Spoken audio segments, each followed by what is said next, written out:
said you wanted to start this. Yeah. First off, for people who are paying attention, yeah, I lost the bet. They frickin' turned into vampires before the fucking title sequence. I was convinced they were gonna milk that shit out so they could have 2 straight hours of solid action, but nope.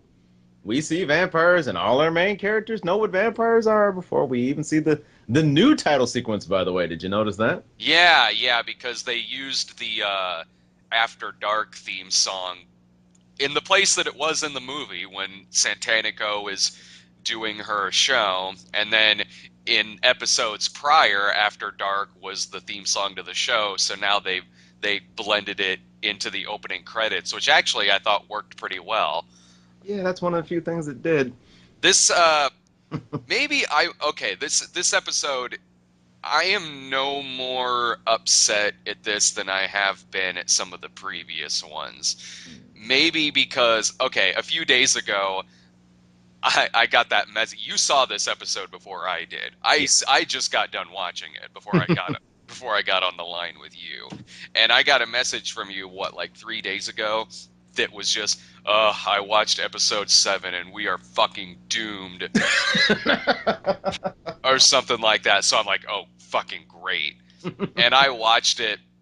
And you were There like, was it's more of the same shit, basically. kinda like I think maybe I guess maybe I had my fingers crossed more tighter than you, that like, this is where they're going to redeem themselves and all this waiting was worth it. But no, still the same glimmers of possible greatness snuffed out by bullshit. I thought this episode was far more entertaining than previous episodes. There's some stupid okay. What strip club has a violin solo? The one where apparently Robert Rodriguez has a crush on the violin player. Couldn't you tell? He gave her 2 incredibly unnecessary close-ups in 2 separate sequences. I know that sounds incredibly petty for me to say, but this looked like Vegas. Like in the in the movie, okay, yeah, Santanico Pandemonium comes out and it is kind of elaborate, but it's still a really grungy looking place. Yeah, In this it's one, still full of sweaty, nasty, obviously probably malodorous bikers. yeah, this one, there's like pyrotechnics, there's this violin solo. It looks like it's Las Vegas. Then, yeah, she even pulls the Chris Angel. Didn't you see it? Where she goes woof across the Yeah. room and woof. I was like, oh man, great. Next Tupac gonna pop up. They got holograms in this bitch. Well, they kept with the foot fetish thing. Yes, they did. And I'm sorry, my dear Miss Gonzalez. I know you're trying really hard, but Salma's body and performance in that movie, it's kind of like trying to redo the Flashdance water sequence. I could tell right away that this was directed by Rodriguez, because some of it was shot for shot of the movie. Yeah. Especially the dance that she was doing. And I agree with you. Like, when you've had Wilmer Valderrama as Carlos, this pretty competent villain, this pretty charismatic, threatening, larger-than-life, badass villain, and our big bad is... I mean, yeah, when you compare it to Salma Hayek's performance, it's pretty low rent, yeah, but I'm not going to say that it's necessarily the actress, but when you've had this... It's definitely the lines, too. Yeah, when you've had this character like Carlos, who's been a very good villain for this show, and our big bad in Santanico is no different than just a villain of the week you would see on a cheesy cable TV vampire show. She could be a bad guy in Forever Night. It was hard for me to believe that he is serving her, that he is working for her, that she's the boss, he's not. It was hard for me to buy that. Really hard. She's not conveying the menace, and has nothing to do with being a pretty girl. No, it's not. Pennies in a bunch, people. We're talking about inner menace. I'm just not buying the threat from her, whereas I buy the threat from Carlos. And I bought threat from Salma Hayek. Yeah, really. The way that detachment she had. Mm-hmm. I think really also helped. Those curves didn't hurt either. Oh, the curves. Oh, definitely the curves. Oh yeah, shall we mention the fact that this was now? I don't understand what's going on with this strip club. She had a thong on. Oh, Everybody else wearing granny panties, but no, Santanico gets to wear a thong just so we can get that great CG snake coming out of her ass shot. yeah, she was wearing a thong because she was wearing something similar in the movie. Because like that was one of the things that was shot for shot from the movie when she was It walking up really to. was. Even the part didn't Sam also do the part where she lifts her leg up and licks the booze off of it? Did she?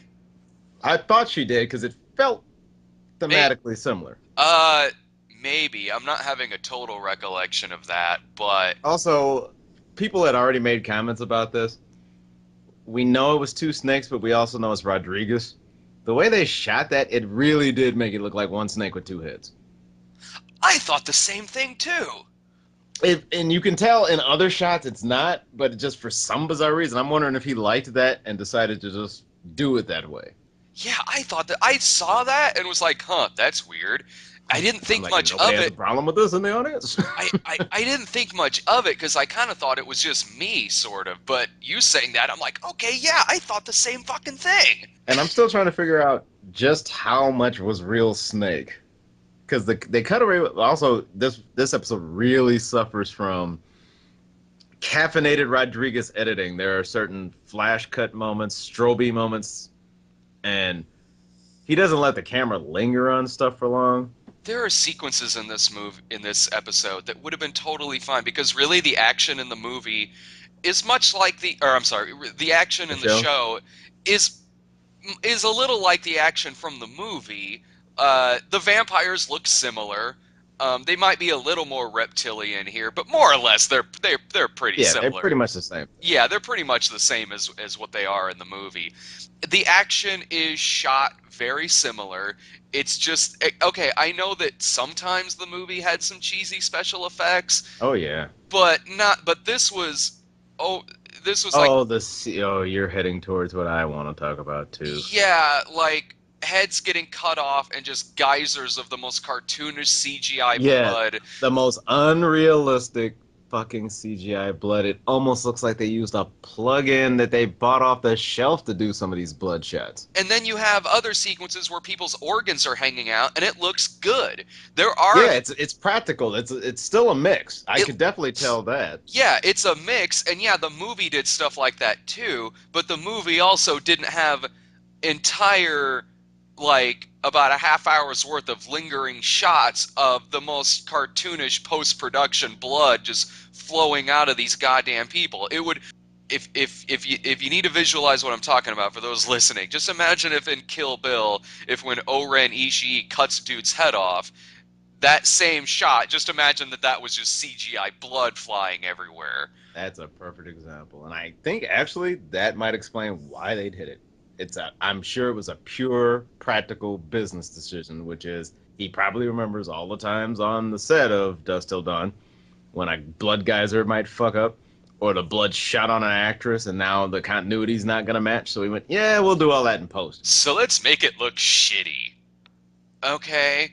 I just Just don't buy CGI blood at all. I've and these never been able shots. to, except when it's for comedic effect, like in a, say, an internet review. Oh, yeah, and even I don't do that. Like but the only time that I've thought that something like that worked is when it's purely done for stylistic purposes. I would say a good example is from Rodriguez.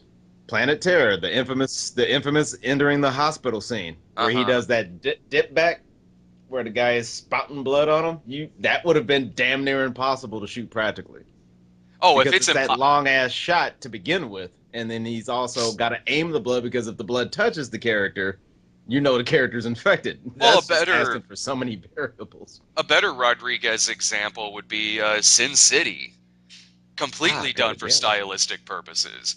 Oh yeah, no doubt. Absolutely. Like, and some of these shots didn't even need that. Some of these shots would have been just fine Yeah, without those effects thrown in there. it got to the point where once again I was reminded I live in America because Uh-huh. I can't see bare naked ass. But I can see this with TV 14 on the screen. Oh, don't I'm say that. seeing entrails. I'm seeing jaws being ripped off. But heaven forbid I see some side boob. Oh, don't say that. We're gonna get 30 messages again saying we saw the uncut version. Because Yeah, it's and they're just gonna rub it in our faces again. Oh, in our version, they were naked titties bathing in blood. That first opening God. sequence, oh man, that was NC-17. Because it took 30 people saying the same thing for me to get the point.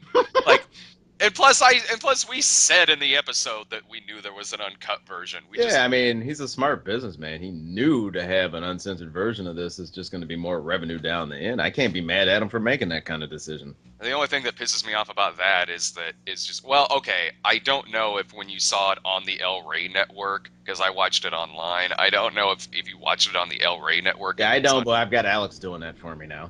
Yeah, if you I don't know if you watch it on the El Rey network, if it's uncut. All I know is the one that I saw there was no nudity in it. There were Yeah, and I've been intentionally getting the TV versions because I don't watch it on the network, and that's all you people need to know.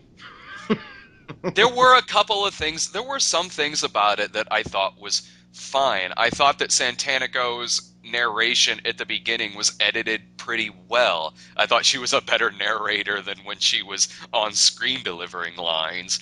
Um, the stuff with Carlos, of course, I liked because he's damn good in this show. I like that. There was some things about this that I didn't expect. I didn't expect the deputy to get bitten. I did not expect that either, and I'm mad at them for that because once again, tease us with the death of this character. You know And what, once though? again, we know he's not going to die. Here's the thing. I didn't get mad this time. One, I wasn't expecting that. That was a pretty good twist. And, okay, while I haven't liked this character, I liked him in the last Yeah, episode. the last episode's the only time he's kind of even impressed either of us. Well, honestly, I liked him in this, too. Again, lack of stupid hat. The character's just a hat. You're bringing the Indiana Jones philosophy. Total lack of stupid hat. I thought he was fine in this one too. So when he was alive at the end, I was fine with that. One, If I because cared more about the story, I would care more about keeping him alive is going to lead to. But they yeah, kind of lost me on the story this episode. yeah, I'm kind of yeah. I won't go so far as to say that I necessarily care because I'm still only watching this for the purposes of this show. Yeah, But you and me both. since I wasn't expecting that, I'm curious as to where it's going to go with him as a vampire. I'm curious about that because what we've both been picturing in our heads is that eventually there's going to be a scene where Seth Gecko and the deputy are back to back fighting vampires. Now, I'm not so sure that's where it's going. Yeah, it definitely does not feel that way. And when we also got all the most out of unexpected history of vampire caste systems exposition dump. Oh my god. That was so fucking annoying. I was like, so we're just gonna dump all this shit on us now in episode 7. You couldn't have kind of leaked this shit out with their interactions, since those interactions don't involve the geckos. So it would still be new information to the geckos when they find out, but it would be information that the audience wouldn't mind to have now. That's the only reason he was there. And I'm undercover as Sex Machine. Oh, Really? that nonsense. Oh, and by the way, I thought he was doing a great tribute to his dad, because if you notice, he spends half that episode passed out. Yeah, and ugh, why even have him be Sex Machine? That's really distracting. He's someone playing Sex Machine. He is not Sex Machine. I guess that was the way to not sully the memory of the real Sex Machine. Just have someone Be fucking Sex Machine. We could have had a professor character and we could have had Sex Machine. Exactly. They did not need to be merged. They didn't have to be merged. They didn't have to be one goddamn fucking character. That he's undercover, but he did have a biker helmet on and a motorcycle earlier. When did he decide to do this undercover thing? Because he just found out about this fucking thing.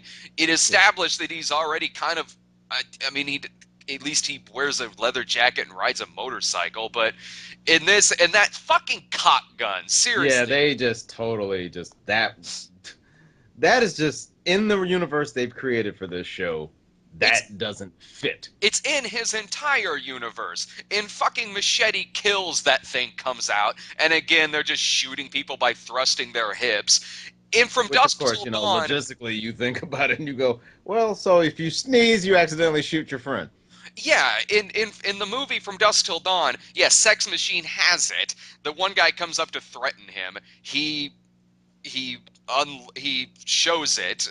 It comes out of his crotch, and okay, it's a funny visual gag. Yeah, that was pretty funny because at the time, the only time you'd seen that was in Desperado, and in Desperado, Selma Hayek's just holding it. They don't Right. use it; she's just kind of holding it. And then in From Dusk Till Dawn, the only time he uses that cock gun is when it was convenient for him to do so because someone hunched over him. That was Right. the most convenient way to shoot the person off of him. Yes, that was funny. They used it one conveniently in context and correctly, and it was funny. And because people found that funny, now Rodriguez just uses it any goddamn time he wants. That would be like if from every movie I do from here on out involves a golden heart for no fucking reason whatsoever. Ugh, enough with the goddamn cock gun. It's not when And they he's made sure to say that out loud on the show, too. They had Seth call it a cock gun. yeah, he did say something like that. Yeah, and you can't just get a fucking gun. Seriously, like that is the least convenient fucking weapon he could have been using in this episode. And Although I did like the bomb of wooden stakes.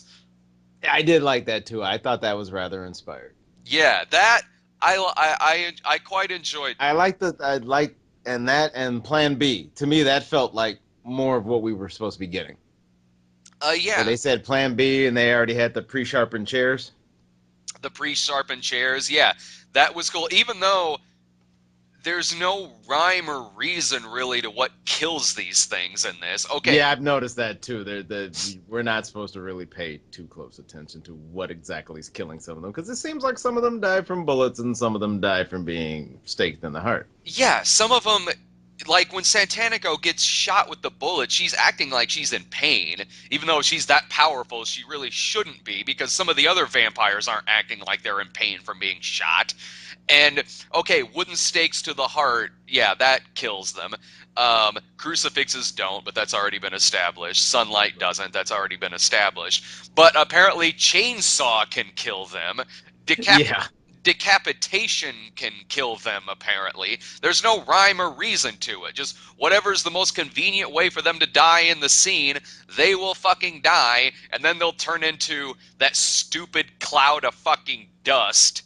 Yeah, and that's obviously his way of getting past that as quickly as possible, but it doesn't really work for me, and it looks incredibly fake every time we see it. It looks like something you would see on YouTube or Or the some. CGI in Lord of Illusions. Great movie, but who boy, some cheesy CGI in Netflix. I've seen that cloud effect before. It's not that hard. Like it really isn't. I've seen that effect done before and it looks so bad. Like I don't know what looks worse. The cloud effect okay, the vampires dying in From Dusk Till Dawn 2 Texas Blood Money probably looks worse. This one just looks cheaper. Just Gotcha. looks a lot cheaper and faster. Yeah, it feels like a production decision, not a creative decision. Because it's basically the same effect every time, just repurposed based on where you're at. Yeah, it is. And where the fuck is Frost? Yeah, I noticed that too. I was like, no Frost in this one. Fuck's Fred Williamson. And it's not like the Hammer would have been like, hey, I only got to do 2 days. I'll He come would have on done it. down. Shit. You going to cook, Rodriguez? I know you love to cook. You going to hook them ribs up? Yeah, he'd do it. It's Fred Williamson. Bring Fred Williamson back. He's awesome. What the fuck? And the stupid, oh god, that stupid bratty Scott kid who won, I guess knows karate. Yeah, I noticed all of a sudden he's now a badass. Yeah, he knows karate, I guess. He could shoot a shotgun like a motherfucker. He even led the group for a minute, remember? Yeah. He's the one that gives them the master plan. And even Seth co-signs it like, you got a better plan? I'm Yeah, like, I'm well, like, not right now, but give me 30 seconds and I will probably have a better plan than my little snot-nosed kid came up with. yeah, if he's that fucking competent, how the fuck did he get taken hostage for so long? And And you do see that they're doing it like plot. It's sadly, I think, supposed to be plot development.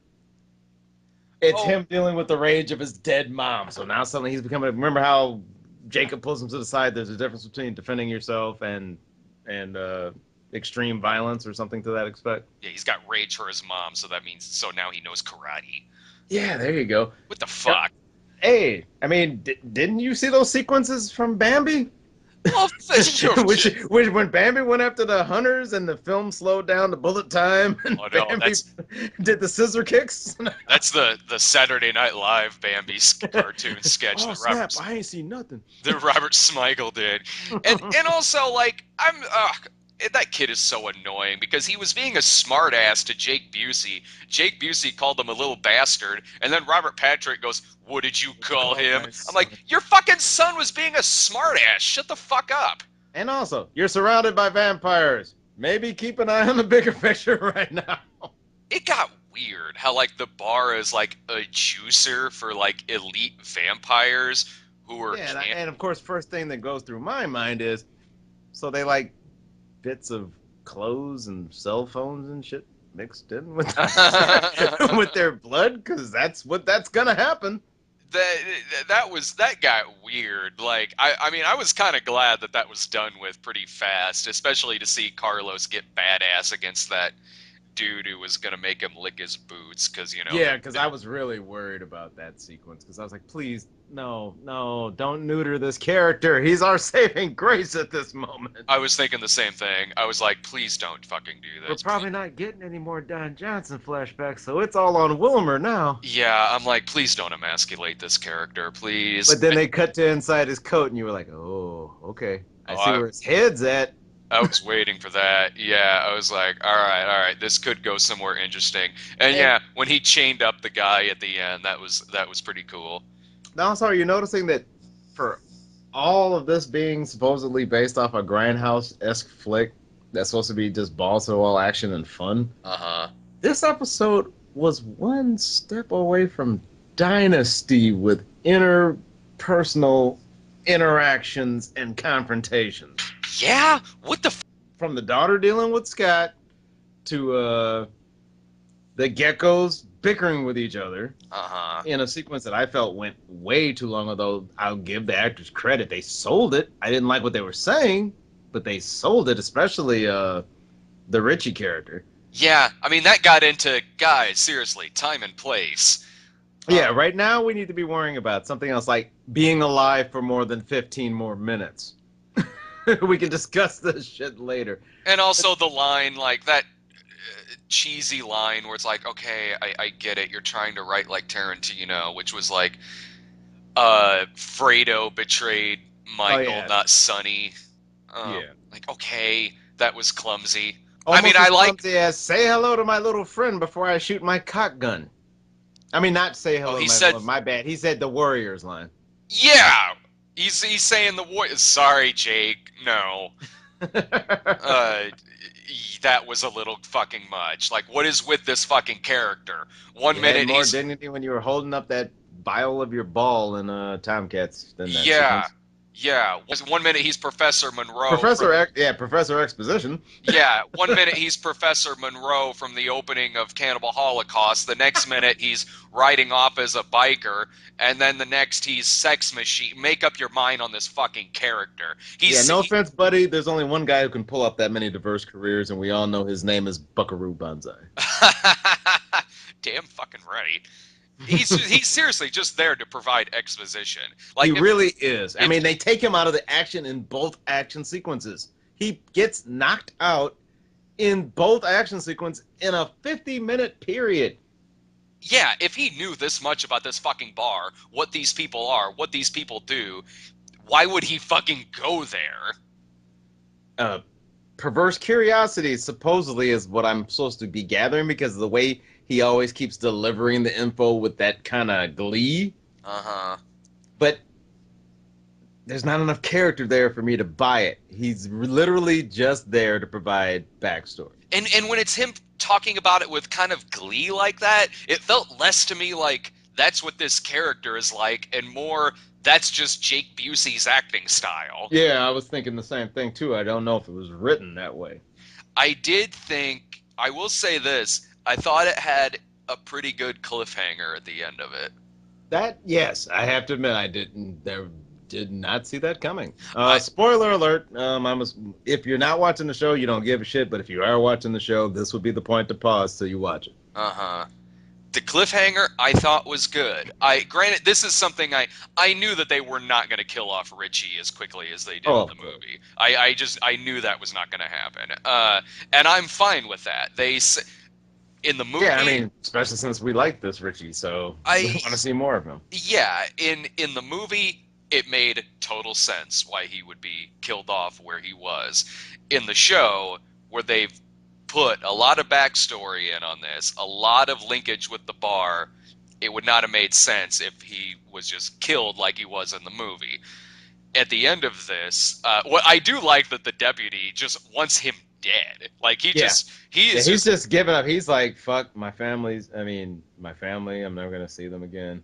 yeah, he's I'm never just gonna. there I'm gonna just get to fired shoot or him. maybe go to jail. But fuck them. I made a promise to Earl, Yeah. and you guys know Earl. I'm keeping that promise. Man, if it weren't for Don Johnson, we'd have no investment with this character. Oh no, not at all.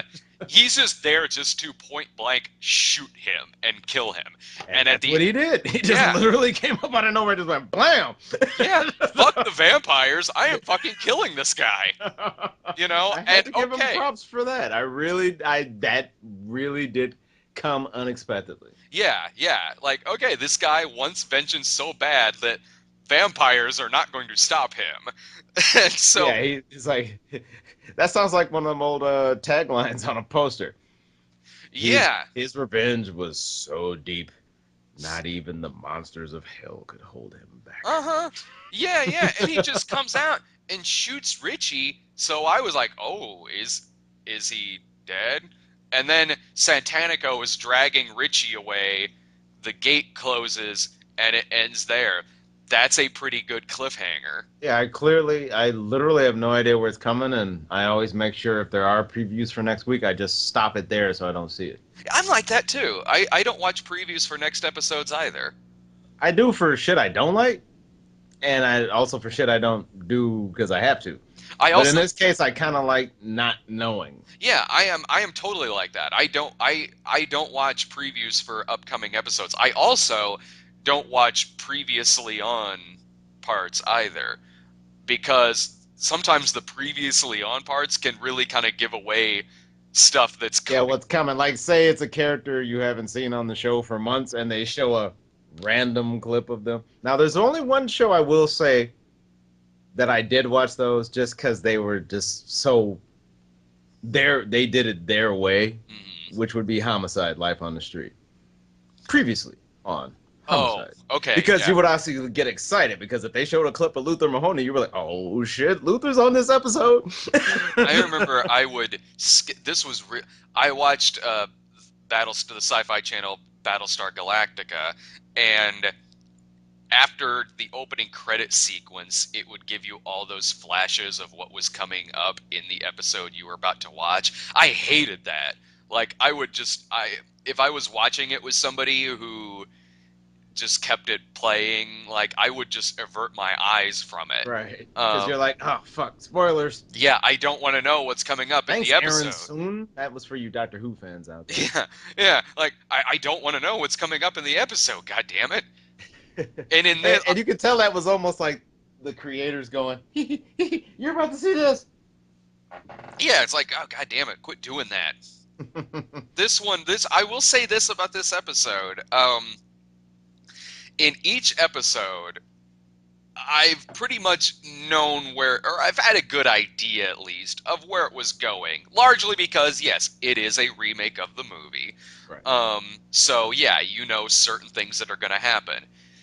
This episode is really the first one where I'm like, I can't even guess about what's going to happen next. And you know what? I think that's where we needed to be. Uh-huh. The show has to start creating its own identity. It's been resting on the shoulders of the movie just a bit too much. And it kind of, as many problems as I have with this episode, largely the Jake Busey stuff, the special effects, among some other things, among some of the dialogue. In terms of the plot, yeah, the stuff with the elite vampire cannibal club, whatever, is very kind of sort of hostile-ish in a way. Yeah, it's starting to turn it into like this whole I didn't know if I needed to know about a vampire caste system. Same here. But with that being said, I really don't know where it's going, and I don't have a clue what the next episode's going to be about, honestly. me neither. And I do kind of like that. I'm not saying it's going to be good. It probably won't be. But at least there's the potential for surprise. Yeah, at least I'm going in cold. And this was kind of funny because I didn't know if Alex was fucking with me. Were you in the Facebook?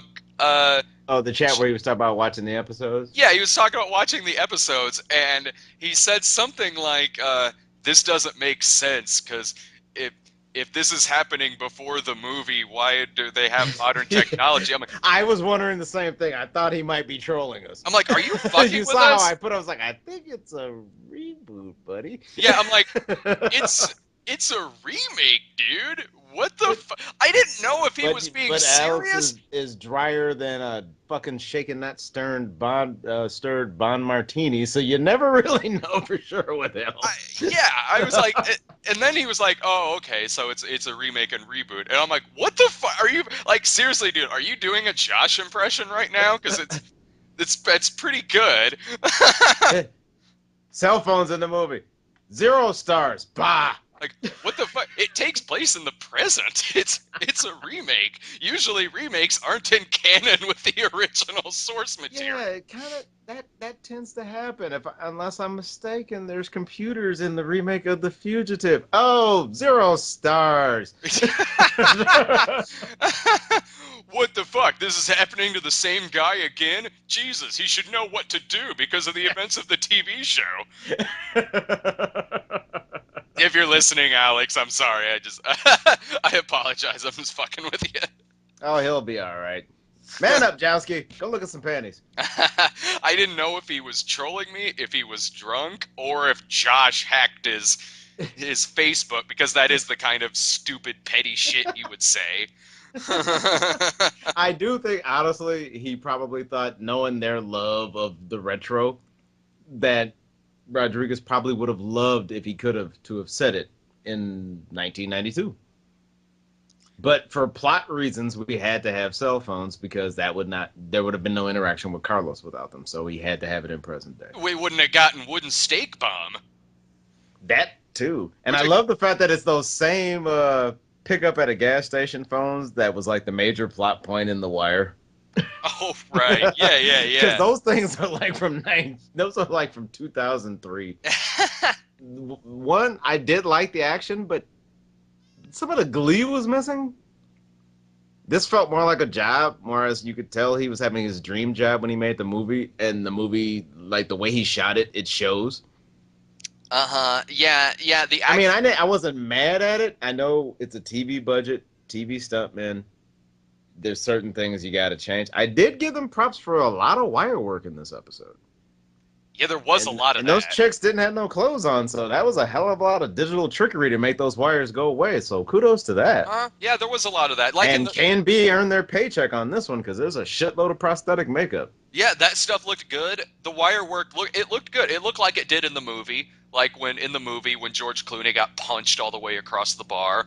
Right. Yeah, it looked like that. The action was honestly choreographed like it was in the movie, except unless I missed it, the band wasn't up there playing human body parts as Yeah, not only were they not playing human body parts, they didn't give you the finger and explode. I kind of was looking forward to. Instead, he goes, "Thank you, good night," and instead of giving you the finger and exploding, he carefully puts his guitar down and they walk off stage. Fuck you, everybody. Good night.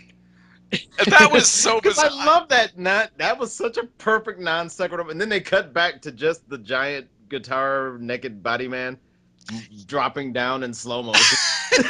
Like, yes, Yeah, we're gonna linger on this for a minute because look at that effect. That was Rodriguez looking at the fanboys in the audience and say, "You see that shit they built for me right there? That's a naked human guitar man. You gonna look at that shit for a minute." and that was the kind of nonsense that worked in the movie because yeah, like there was no reason for them to just explode like that, but it was a funny joke. The visual looked good. It was a good line. It Um, also gave you that kind of fuck it attitude that, frankly, the only vampire that gave us that in this show was the Cheech Marin substitute.